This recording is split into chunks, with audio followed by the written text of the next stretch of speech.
Hey, you. Psst. Yeah, you.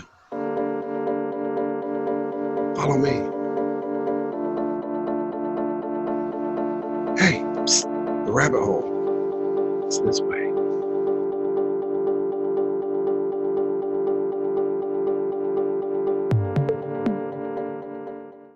Welcome to tonight's show, everyone. We are glad to have you back with us. As you can see behind me, I got Nikki B back on the show again. Going forward, he's going to be the co-host with me here on The Big Show. Nikki B, what's going on, brother? What's happening, man? How's it been? Oh, dude, it's been good, man.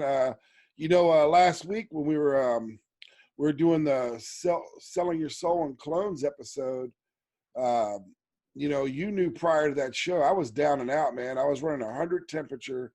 My glands were swollen. I mean, I was sick as a dog, dude, but we pushed to get that through.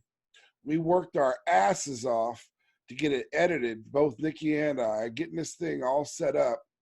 We get it pumped up onto YouTube, and bam, we get slapped with that Insta worldwide ban. And Yes. yeah, that kind of, man, I was like, dude, after all we went through. But we got it edited, re-edited, took a few things out, added a few things, threw it back up, and it's the #1 video for us since the inception of BRRS-MEDIA. It's had the That's most right. views and the highest click-through content of any other video we've put out in a 24-hour period. So we're happy with that, guys. Thank you, the fans, for the support. Yes, it's awesome, man. It's awesome. Yeah, and it's amazing. And I love all the feedback, the emails, the messages that I got, the texts. I appreciate you guys. I love the feedback. I'm glad that everyone enjoyed this show. I did get a few negative responses, but hey, that's going to happen with everything that we do. Um, That's right. Haters need love too. yeah, dude. Hey, but overall, man, that one crushed. So with that out of the way, brother, you got anything that happened to you interesting before we delve into this show? Not particularly. I always geek out on. I'm always investigating different things, doing research on stuff, and Oh yeah, yeah. yeah, I always find things that I think are strange or cool or different. Recently, I was watching. They got like this, and I actually remember being there when I was a kid. They got this mystery spot in Santa Cruz. Uh-huh. It's got like a weird gravitational pull where like balls will roll uphill, etc. I'm sure you've seen those kinds of places. Yeah, absolutely. Well, that's one reason we decided to touch on this tonight is because you had brought that up. You were just kind of reminiscing about that spot and remembering how cool it was. And then I said, well, man, that kind of ties in to the whole magnetic thing, portals, um, you know, uh, the water vortexes. And I said, so man, Yeah, let's just do a show on it and have fun with it. We found out a lot of truths on this when we did the little research that we did. And we found a lot of things that I was like, oh, okay, well, that totally makes sense. A lot of these things happen naturally for years, especially in the ancient times. I know people would think that it was something mysterious or otherworldly. And in some instances, in my heart, I believe it is. But nature does produce a lot of these things that we come across. But anyways, I'm going to throw it back at you, Nick. Go ahead and tell that story, brother. oh well, that put researching that again just to like brush up on my knowledge of the place. I was pretty impressed with a lot of the things that they do to show the gravitational pull there. But Mm-hmm. that led to another place that was actually amazing, and that's what they call the Oregon Vortex. It's in Oh, yeah. Oregon, just outside of Sardine Creek. Uh-huh. Uh-huh. I don't know if you've seen anything on that, but man, that place has got it all. It's like a hotspot for weird things. There's like a clearing of trees that goes in a circle, like nothing grows there but grass, and Right. all the vegetation around there seems to grow pointed at that circle. Wow, that is amazing. While I have never been able to go there, I have been to the Northwest, more towards Seattle, Mount Baker while I was in Oregon and Mount Rainier in Washington, I did hear a lot about it. It's almost like a tourist attraction now. They said a lot of paranormal things happen there as well. So, Oh my gosh, I know. I was tripping on that. They got nearby there's water that flows uphill. right, right. Again, going towards that clearing or what they're calling that vortex. Mm-hmm. And people have seen strange things up there too, like shadow figures, certain times of the day, certain places you hear voices, they say. Mm-hmm. And there's even been like some talk of like, is it some sort of underground alien contraption under there, that causes this or whatever? Because I guess these kinds of places are like all over the planet, to be honest with you. Oh, they're everywhere. And that was one of the things that I found amazing doing this research with you is at first I was just sticking locally in a tri-state area, Oklahoma, Texas, Arkansas. Then I started looking across the country. Then I started looking across the pond over in Europe, and then into the Middle East and into Eurasia and into Russia above and Australia. They're everywhere, man. I mean, there's documented footage of all of this. You can find it on the internet. There's I books. think you were telling me not long ago, wasn't there a place in Poland with the car, like it rolls backwards or something, even with the e-brakes on or something? Right, and what was astounding about that one in Poland is most places you have to have your car in neutral, and it will either pull you up forwards or backwards. This one in Poland that I was reading about, and the name.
I know the sport.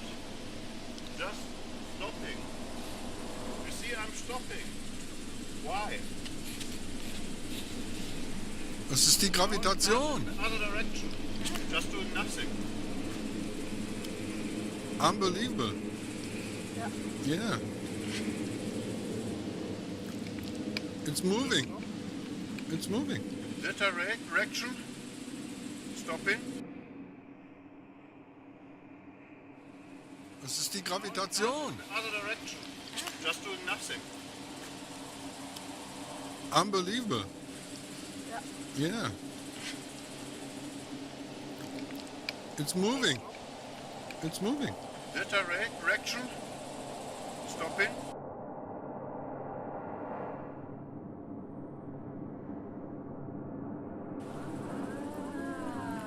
Forward, Oh backward, no. Magic. Just give it a second try.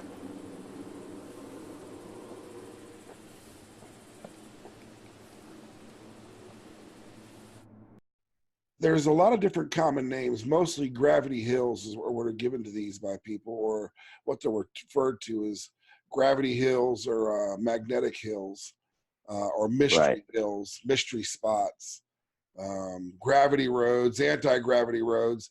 It's just there's so many different terms, but usually people will say gravity hills or it's a gravity anomaly.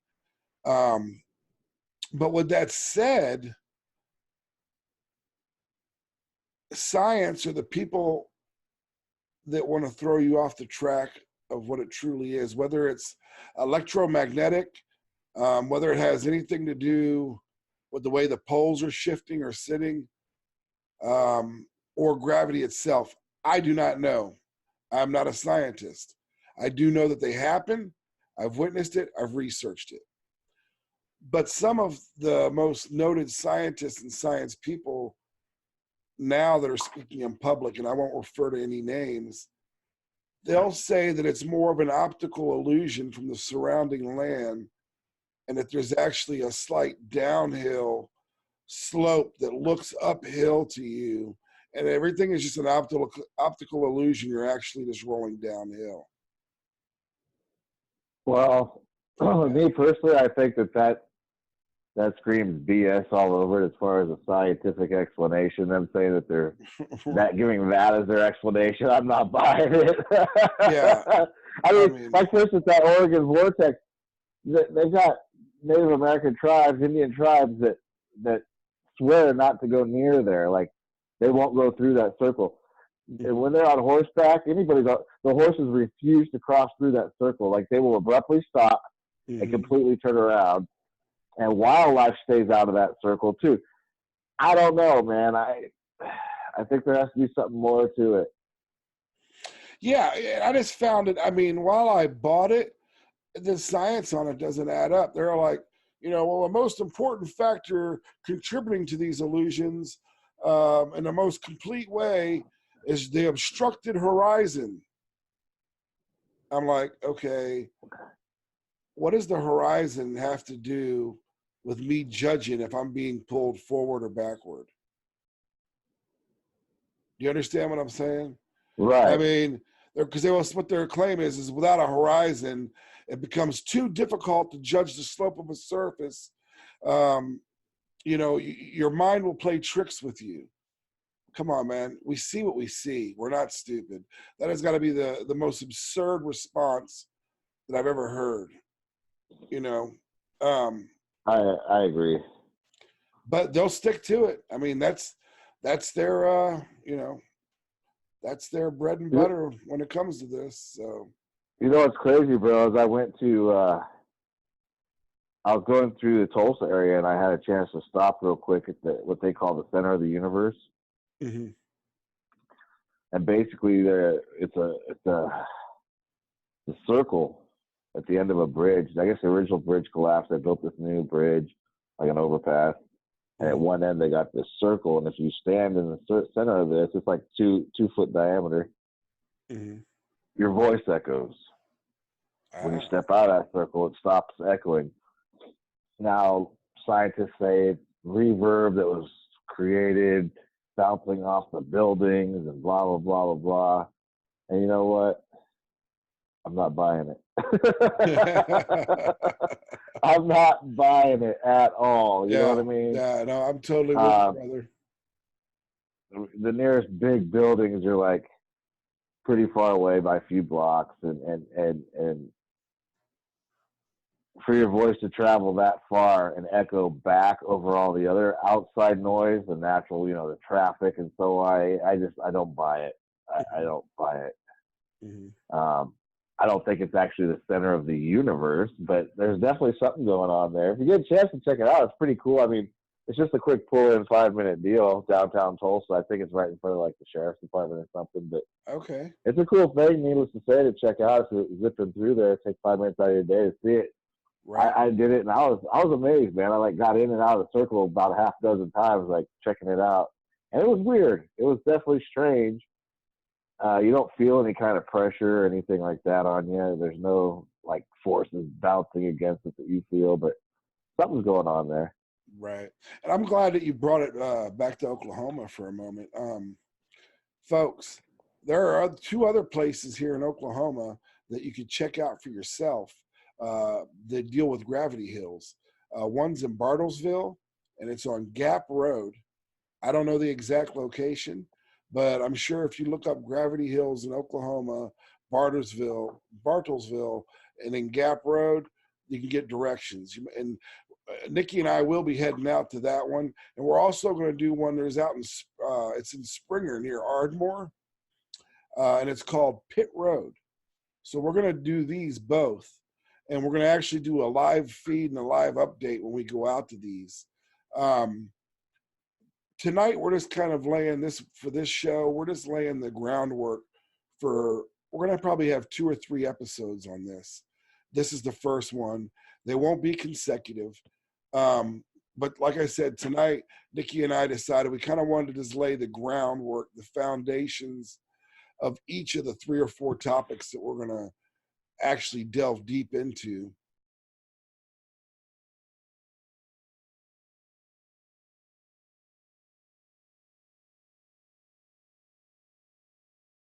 And with that said, folks, we're going to turn our attention towards whirlpools and do a little bit of a groundwork with that.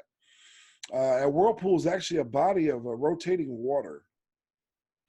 It's produced by opposing currents normally, or a current that is running into an obstacle, a current that is hitting something, so it will be forced almost naturally. It creates a whirlpool trying to get around that obstacle. You know, it's almost like when you're draining the water in your bathtub or something, and you look down and you see that little swirl in the water, and then it swirls down and it just goes away. That's like a mini whirlpool, essentially. Right. Some of the most powerful whirlpools are found in all our seas and oceans, obviously. And these are usually referred to as maelstroms, is what most people will still call it a water vortex instead of a whirlpool. But, you know, I like referring to them as whirlpools. It kind of sounds cool. Flows off the tongue a little easier than water vortexes. But anyways, you know, and water vortexes go back thousands and thousands of years, and there's stories from sailors, and you know, people see them in bodies of water and lakes, and even in creeks and streams and rivers for that matter. We were touching a little bit ago earlier in the episode where Nikki had said, you know, there's even places where the water is running backwards. Well, you know what usually accompanies those are water vortexes. No, I'm just kidding. Whirlpools usually accompany those. So it kind of ties it together, which I found a little intriguing. But, you know, you always heard stories of, you know, ships being sunk into the maelstrom by the Great Kraken, you know, and maybe there did exist these beasts in the water back then. You don't know. We can't say, and they might still exist today, but they're in the deeps. The ocean is the most unexplored areas in the world that are left. I mean, we explored. I think we've only explored, what, 5%? Yeah, if that, I think we found out was the number. And that's crazy, man. You know, and I know a lot of it is because we can only take so much pressure going so deep. And so the same as with the technology that we use, I guess it gets so deep and it just crushes it. And they can exist anywhere that a body of water is found.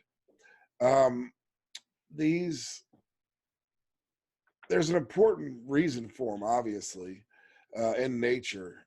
Because if there wasn't, we wouldn't have tried to mimic it. That most lakes that were man-made and built with dams actually have man-made structures in the water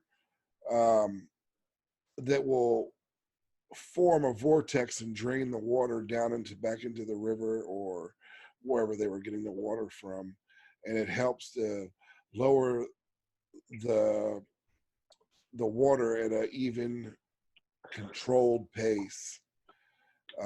Yeah, I've seen that. Lake BRRS, near where I'm from back home. I just watched an article on that, actually. Mm-hmm. That same exact thing. They built like a huge tunnel, and once the water reaches a certain level, it drains into that and drains out. Right. Yeah, you're absolutely right. Now, some more on the natural whirlpools. Niagara Falls, right here in the U.S., is known to produce some of the strongest whirlpools in the world, just from the power of the falls themselves. So I found that pretty interesting as well.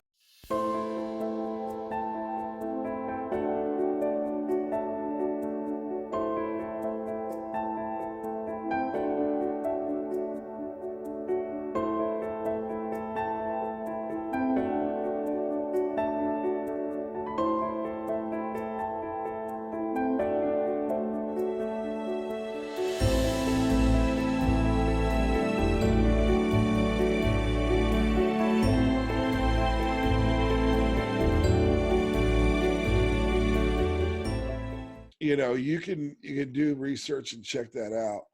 But what I found wild was that some of these bigger ones overseas in Europe, um, the whirlpools can reach speeds of 25 miles an hour. Yeah, that's nuts, man. You're not swimming out of that. Yeah, I mean, and you know, not only is that dangerous if you're trying to navigate a boat, if you're a person and you get caught in that, you're done. There is no Yeah, getting that's it. out. To swallow you. Yeah, they're wild. You know, and these things, like I said, they can be anywhere from what they call micro vortexes to the maelstroms. And maelstroms could literally engulf an entire battleship. That's just nuts, man. To think of those things that are that large, That's and that power. strong.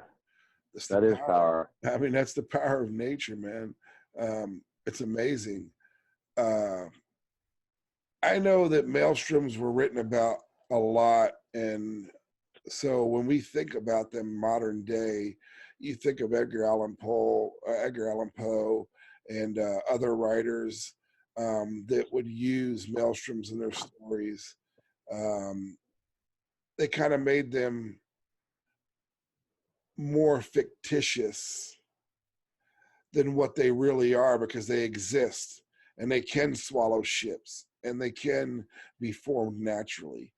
And the science behind it, while they can say, oh, this is the reason, we truly don't know. And we don't know where some of these lead. There's been stories. I came across one. And what I found intriguing about it is he said that he was swallowed in a vortex on a fishing boat.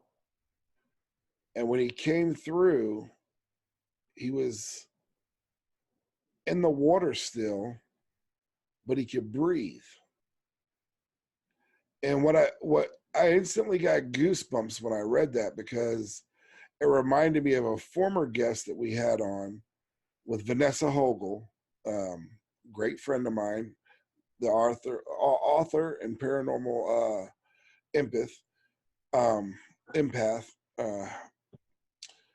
She was we were talking about Atlantis a little bit, and she was saying that whenever the spirits spoke to her about this, that the Atlantis does exist and it moves along the floor of the ocean and it's continually moving, and it's like on this bubble like watery substance that you can penetrate, you can walk through it, but you can breathe in it or out of it.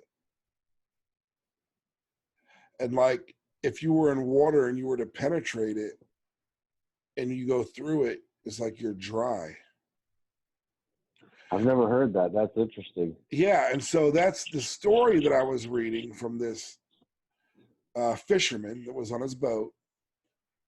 And he says that, yeah, and when I came, all I know is I saw a whirlpool or this giant maelstrom. The Kraken was coming for me. I knew my days were numbered, you know, and it swallows him and the boat up. And when he comes through, there he is underwater in this almost Atlantis-like setting from what Vanessa said when she described it. And he's able to breathe, but he's still in the water. Right. Now, did this vortex take him down to Atlantis? Did it take him to a parallel universe? Or is just all just fabrication, something he made up in his head? His boat sank, he knocked his head on a rock, and he actually woke up on the shore on sand somewhere on a beach.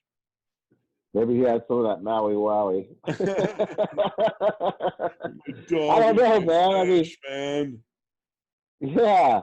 Like last I heard, Atlantis was discovered over in Africa. You know what I mean? Right. I mean, there's all kinds. I don't know.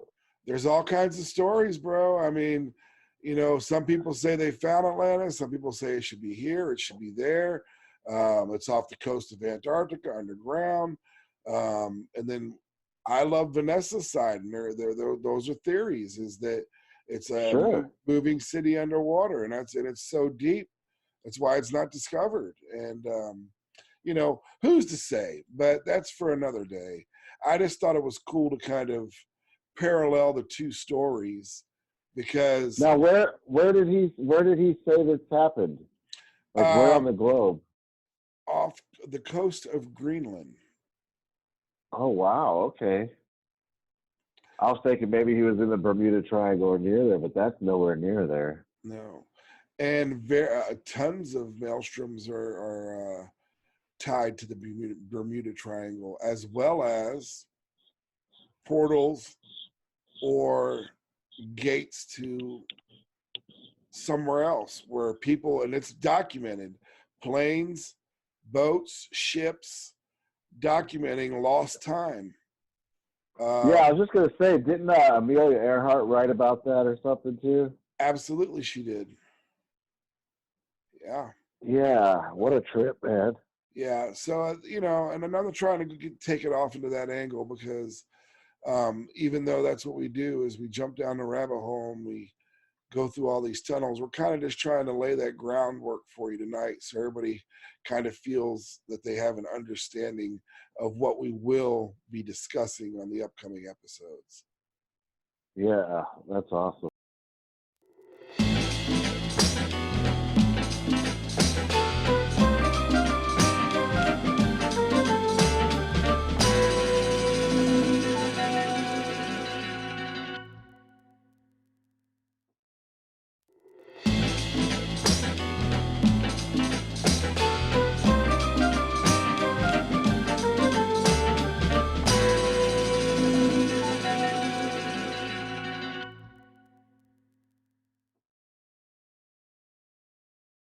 Pools, those are the ones that are in Deer Island, New Brunswick. And the reason it was given, this is what I thought was funny, is the reason that it was given the old Sal name was because the water makes an eerie sound, almost like a pig-like squeal or a screeching noise. That's so weird. When it's at its full fury. And this is one of the more notable ones because while it's not quite up to the speed of a maelstrom, it is going 17.1 miles an hour. Nuts, man, nuts. Yeah, isn't that wild? You know what it makes me think of, dude? You ever seen and it's happened all over the world too, not just here, but like when there's floods, I've seen like sinkholes emerge from those. Absolutely. And like swallow up cars and houses and all kinds of craziness. Right. I mean, where's that stuff going, dude? It gets eaten. Right. But I'm glad you brought that up because now we can kind of, I guess we can segue over into discussing a little bit about sinkholes. You know. All right. And what I find interesting about sinkholes is the fact that, you know, Charles and I traveled in 2017 to New Mexico. You did. I was so jealous. Oh, dude, it was a blast. But they actually had these sinkholes that were in the ground and they were connected to they were far away, but they were actually still connected to part of the Carlsbad Cavern tunnels. Oh, wow. And they had filled up, they had sunk in and they had filled up with natural spring water, cold spring water. So Charles and I and my brother Darren, we all got to go there and swim in these things. And they're called the bottomless pits because the water is that where those pictures were at? That's where that was at, huh? Yeah. Maybe I'll post some in post edit. But it was 109 degrees outside that day, and we were sweating. And we saw everybody swimming in the water, and they would get out and they would be shivering. And I'd be like, what? It's 109 degrees out. But you get in the water. This water maintains a certain temperature. And I forget the exact temperature, but put it this way. it's cold enough to where you get in the water and it's 109 degrees out, where you feel like you're freezing at first.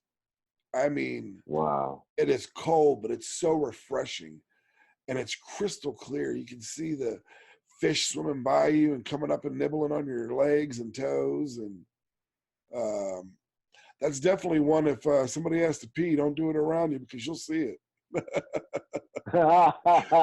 Clear the pits. Big Rich is pissing.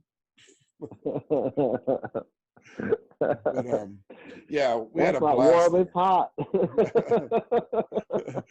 Did you just create a jacuzzi? My bad. So that wasn't like a crater from like a nuclear bomb. Like you're not gonna wake up one morning with glow in the dark testes. No, but some of those craters out there are several craters that were formed by meteorites or fallen debris from space.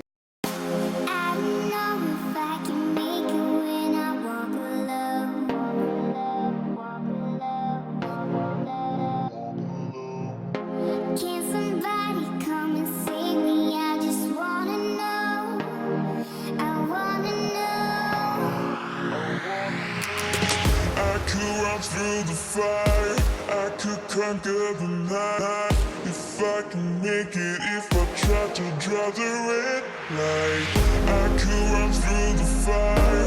I could conquer. Most of the time, and like I said, we're not scientists, but the scientific description would be that it's a chemical dissolution of carbonate rocks. That are basically just breaking up, and that they can vary in size from anywhere from 3 to 2,000 feet in depth. Wow. And in width. Wow. And yeah, some of the largest, they refer to them as bowls in the world, or chasms, are found here in the United States. You know, I mean, they're worldwide, just like the vortexes and things like that. But you know, a lot of things come to mind when you start thinking of these places, or you know, sinkholes that were created by nature. And we'll. Hey, you know how? I'm sorry, bro. Just real quick, you know how there's those dudes that go diving in like caves and stuff? They found those things in those caves as well. Sure. Yeah. That's amazing to me, bro. They'll be like 100 feet underwater, and they're going through these caves, and it opens up to a big cavern, and then there's one of these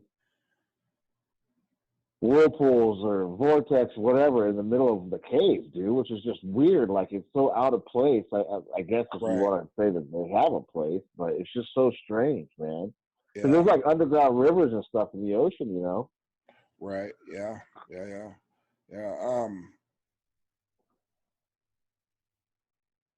There was a story,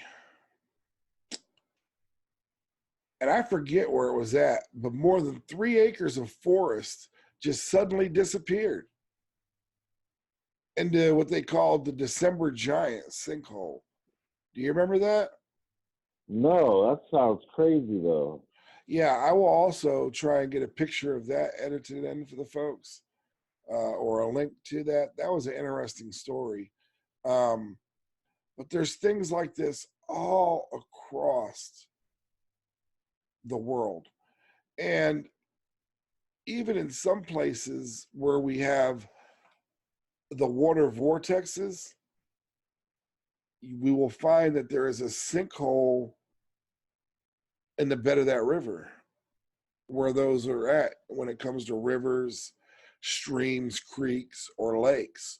Usually it's something that a sinkhole has been created on the bottom, and then that water just starts going down. So that's crazy. I found that pretty interesting as well. And, you know, there's sinkholes in the sea. They have them. I want to say the most popular one would be called the Great Blue Hole. And I saw that one. That's in Belize. And that thing is it's amazing. And just the sight of it, you know, it's like, They have one like that, almost identical to that in China also. Oh, yeah? Yeah. You remember the name of that one?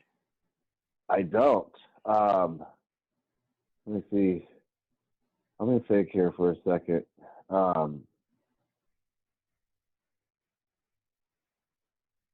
Oh boy, it doesn't ring a bell. The name of it. I'm trying to think of it. That's fine. We can figure it out, and we'll post it up here because I'd like for people to be able to look at those pictures. So we'll post them up so they can see that. I think that's interesting. It's that time again, folks, for What the Facts, brought to you by Ray's Barbecue. I got 99 problems, but barbecue ain't one.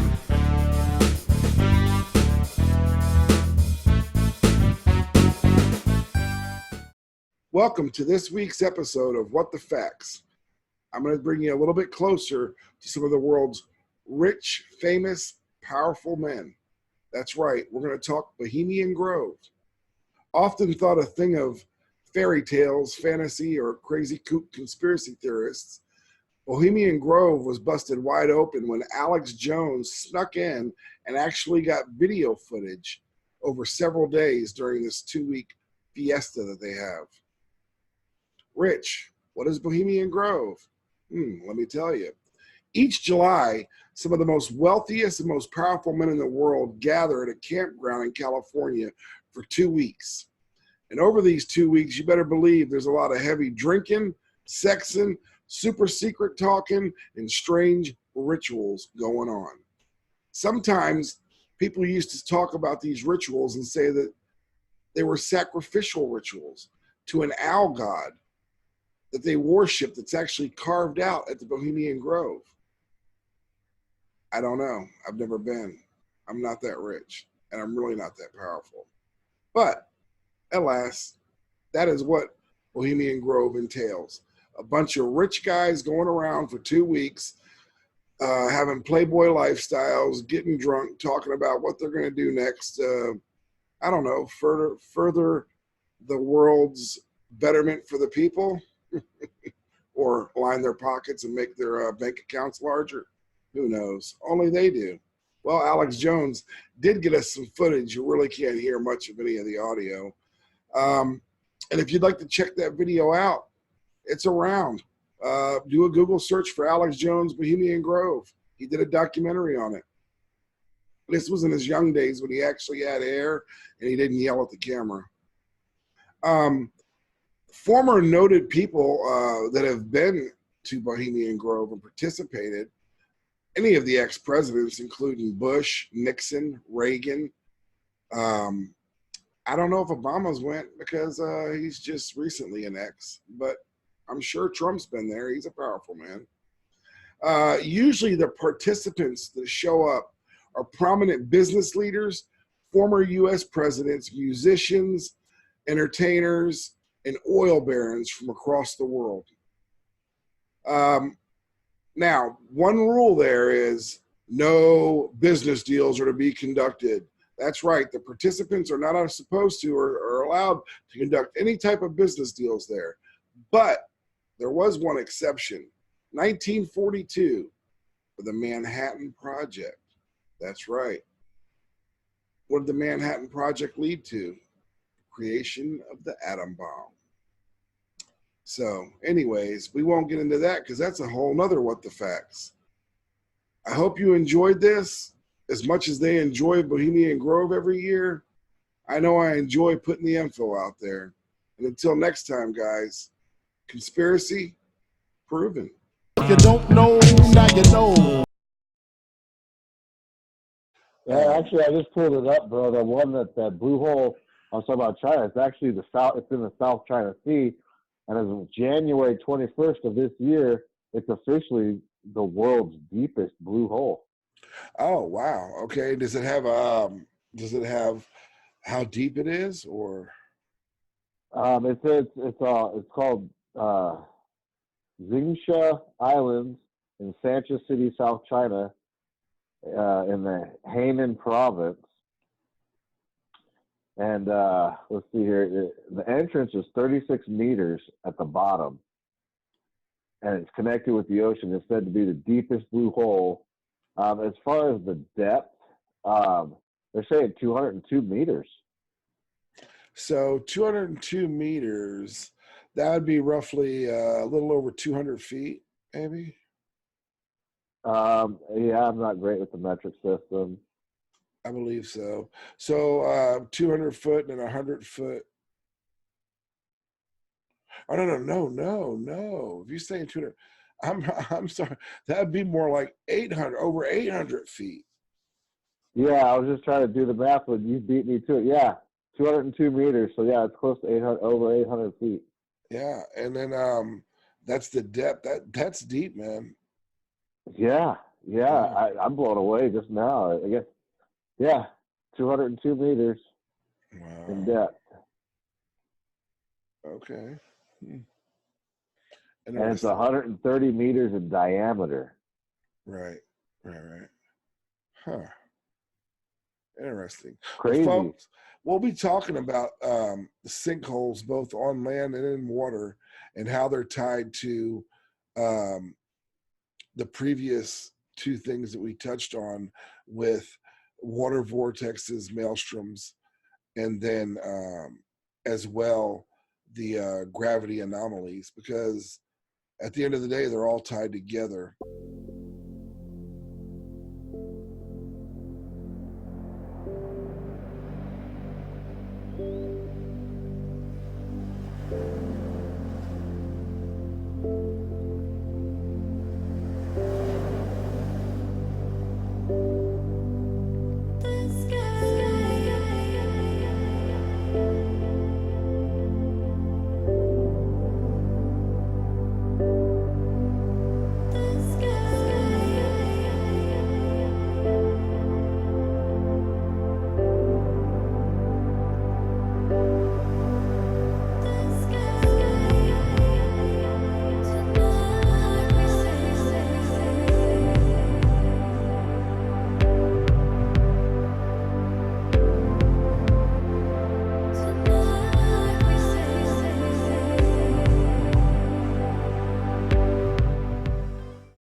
Which leads us into the last thing that we're going to touch on with this episode, and that is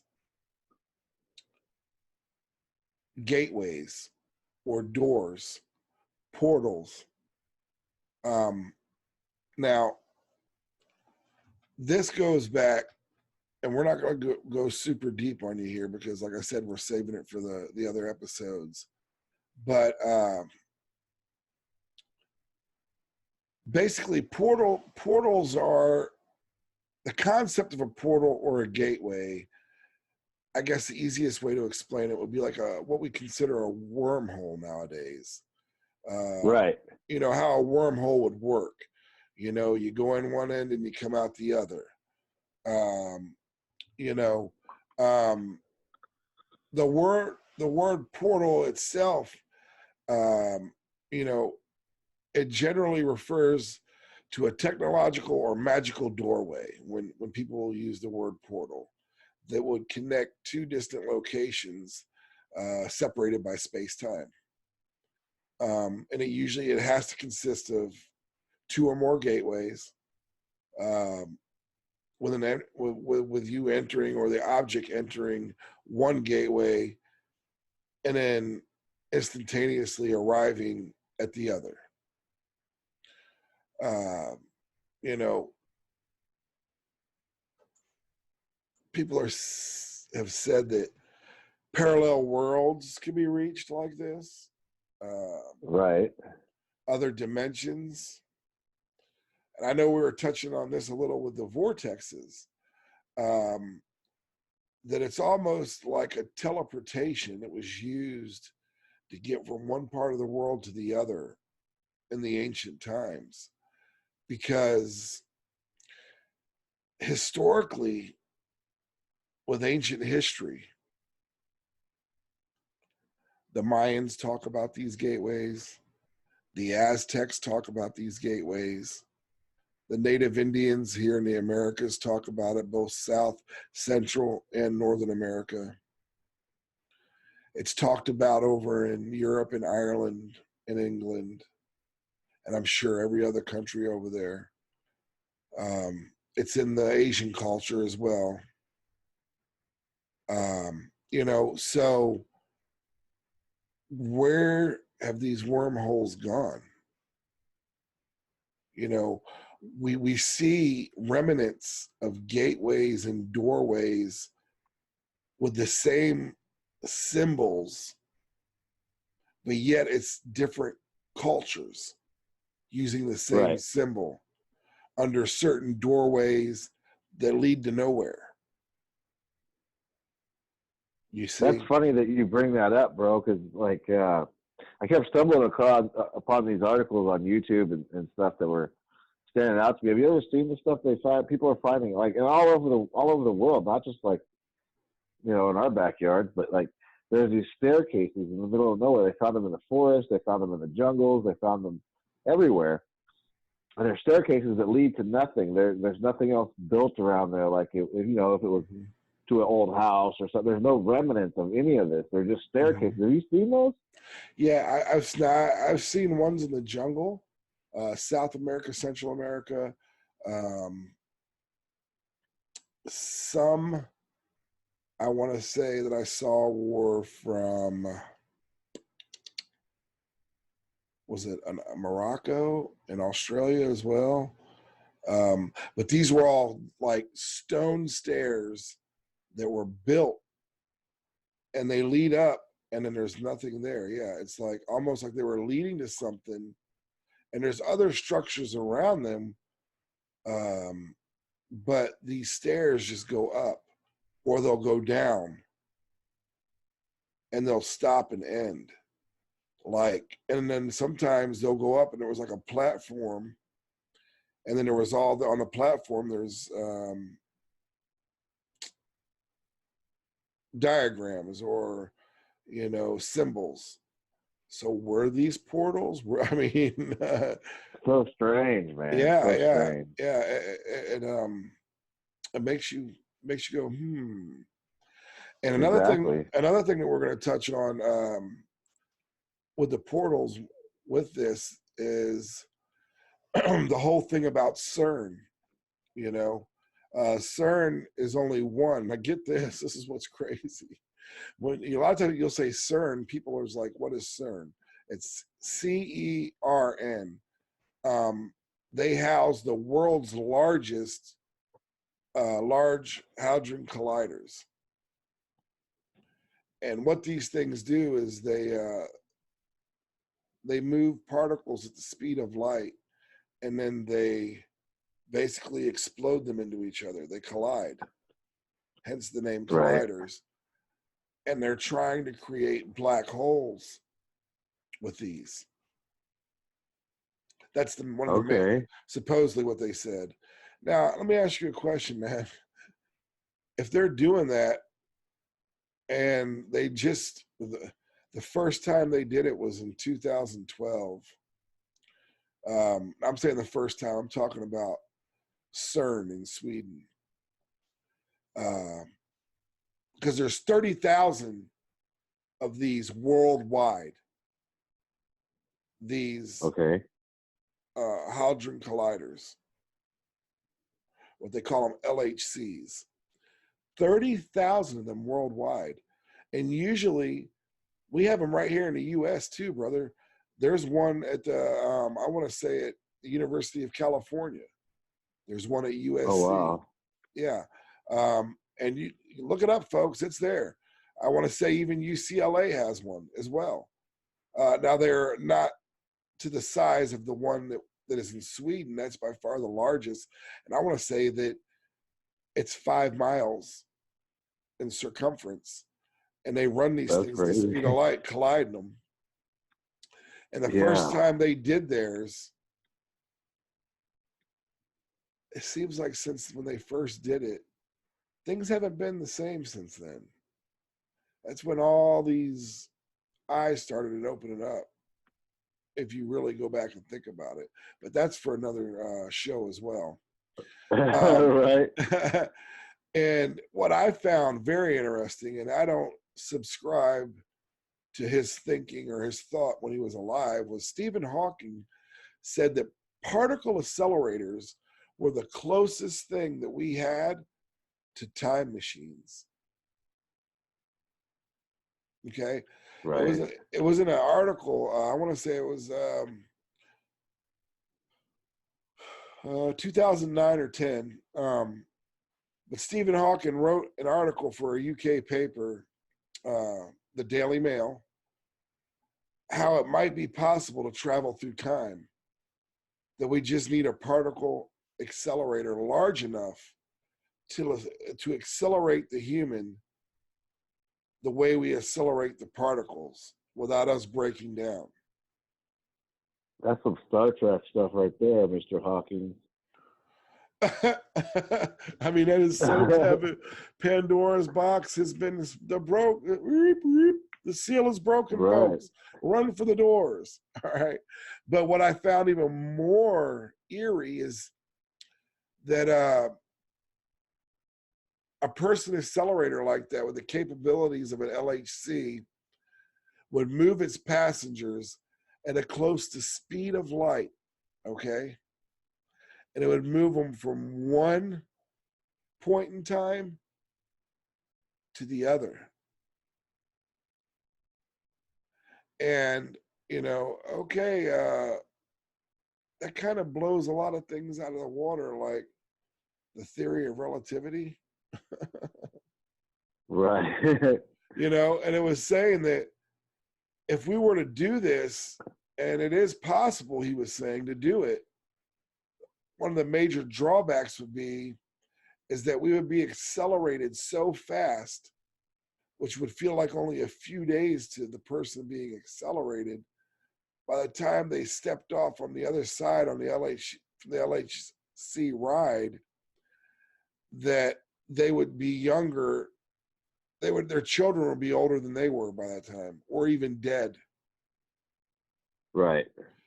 Because we're using the speed of light that to what was days to us could have been 30, 40 years to somebody else. So why? That's so mind blowing. Yeah. So when you try wrapping your mind around this stuff, it's like, wow, okay. Now, in his defense, he wasn't proposing that we actually try to build a machine to do this, but he says if we're moving particles at the speed of light, collapsing them and forming black holes, we can do the same thing with man. And this was supposed to be the smartest man. Right, because it's the same technology. Right. So, like I said, we're not scientists. We only read what is printed, and it's not all true. But the taboos, if they're messing with one, you know they're thinking about or even have done the other. So, and this is what I'm sorry, guys. What I found super interesting about this too is these accelerators. I don't want to give it all up because I want to save it for the next episode when we go really in depth with the LHCs and the rituals behind them and everything that ties to it. Even the one in Sweden, what they use as a mascot is going to blow your mind. I don't want to let the cat out the bag. Some of you might already know, but if you don't, you're going to have to tune back in to find out, or go find that truth on your own. Either way, hopefully I sparked a bit of electricity in you to desire to find out. But these LHCs, man, they produce the coldest environment that's ever been recorded by man. For example, the Antarctica at its coldest is 139 degrees Fahrenheit. Outer space, and I'm saying a negative 139. Outer space is a negative 454 degrees Fahrenheit. Okay. The LHC is a negative 456. So while it only beats it by 2, it is colder than the blackness of outer space. Pretty mind-blowing, if you ask me. That is amazing, dude. No, it is. Like, we never think about the science of a lot of things, and that kind of stuff is just mind-blowing. Yeah.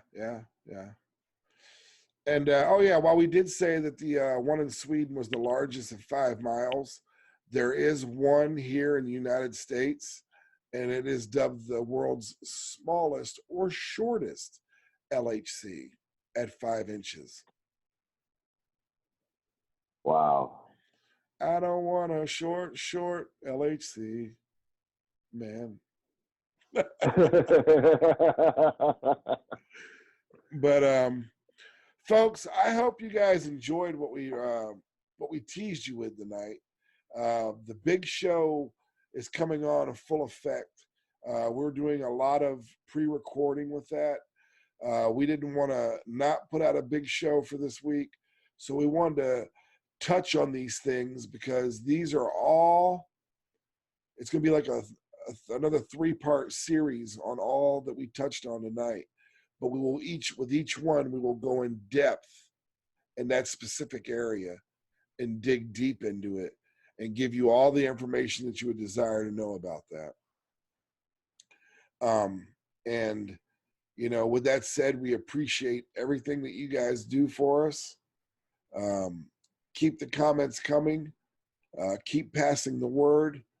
We're about to undergo a facelift here with our main logo.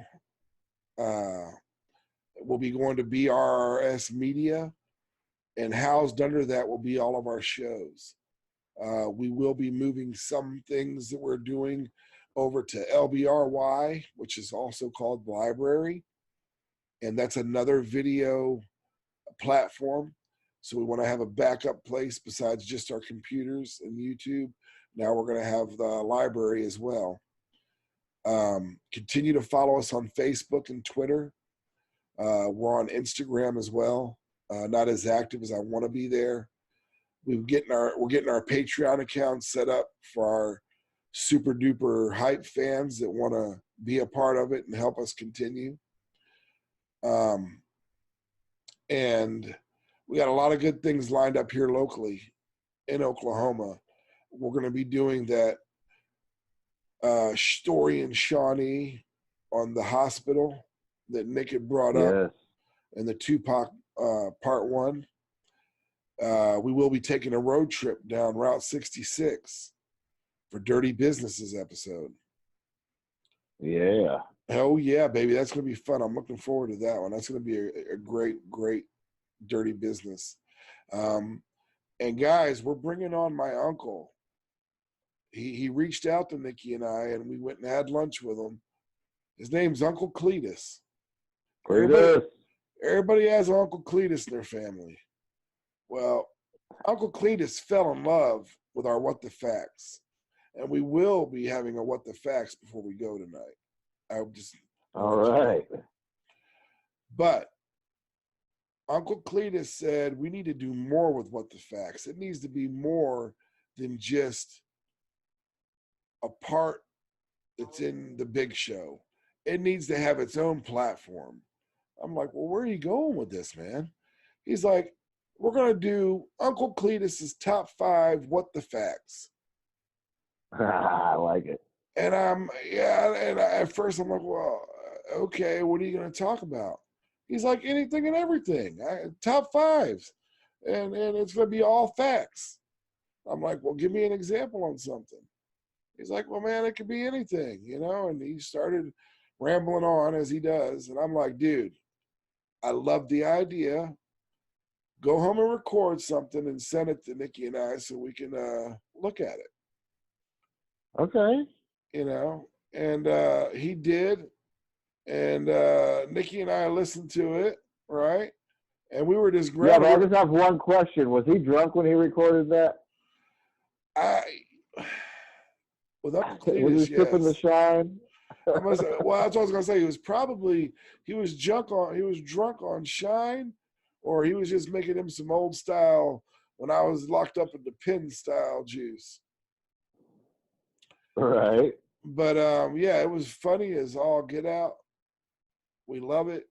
That's coming down the pipeline soon, and those will probably be coming out 2 and 3 a week. They're little short 5-10 minute video clips of top fives of everything from the animal kingdom to Harley Davidsons to music to acting to there's no holds barred with the what the facts, and I'm gonna let him have fun with it, and we'll see where it goes. He That's might so cool. he might be the one to make us viral, brother. Never know. As long as he doesn't give you something that's viral, we're good. Yeah, oh no doubt. No pun intended. I love you, brother. Right? You're a good man. I agree. And also, folks, Nikki and I are working on a small, probably 10 to 20 minute video that'll be out. We're going to release it 4th of July. And just be looking for it. It's something that we're not gonna pop the can on it because we don't want people stealing his idea. But it's going to be worth the wait and worth the watch. And as always, like I always say, Nikki B, brother, I'm glad you're here with me. Me too, bro. Always have a blast. Oh yeah, dude. We have fun with this, and that's the important thing, is having fun. So if you don't have anything else to say, I'm good, man. I'm excited. Everything's going so great, and I love the shows and so many cool topics. And even in the comment section, if there's topics you guys want us to discuss or look up and do some research on, let us know in the comment sections. I mean, we'll do our best to get to it. I mean, yeah, we cover a wide variety of things. So yeah. Well, I mean, with all the shows that we're going to be housing under BRRS-MEDIA, you're going to have the cultural with Dirty Business. You have the paranormal and everything that's housed under that with the Big Show. And you got the conspiracy with CC Conspiracy Corner. And then we'll see what Uncle Cletus brings us. Uncle Cletus is so funny. Oh my gosh, dude. Oh yeah, I love him, dude. It's like Tommy Chong ate Roscoe Pico train. Yeah. Oh. And I'll say this, dude, that deal we got, the shirt that we got coming out on 4th of July is super cool because it's actually a topic I never stopped educating myself on ever. Right. And I think it's important to anybody who enjoys history or things like that. And it's an awesome one, man. It's just, whew, I dig it. I'm excited about that one. Yeah, me too, brother. I got to tell you, it really, and folks, I'm honest, Nikki B came to me with this and he said, man, look, I want to do a little show to release on 4th of July. It doesn't have to be big, but there's some things that I'd like to share with people. And I said, and once he told me, he gave me the idea and told me where he wanted to go with it. I was like, I'm on board 100%, man, hands down. Yeah.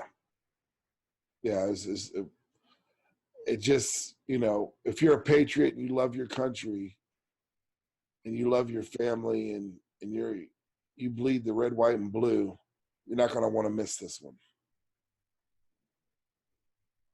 I agree. And so with that said, brother, nothing but love from this end, man. And folks, hit that subscribe, like it, bell icon it, subscribe it. That's Please. right. And as always, we sign out. God bless, stay safe, and have a great day.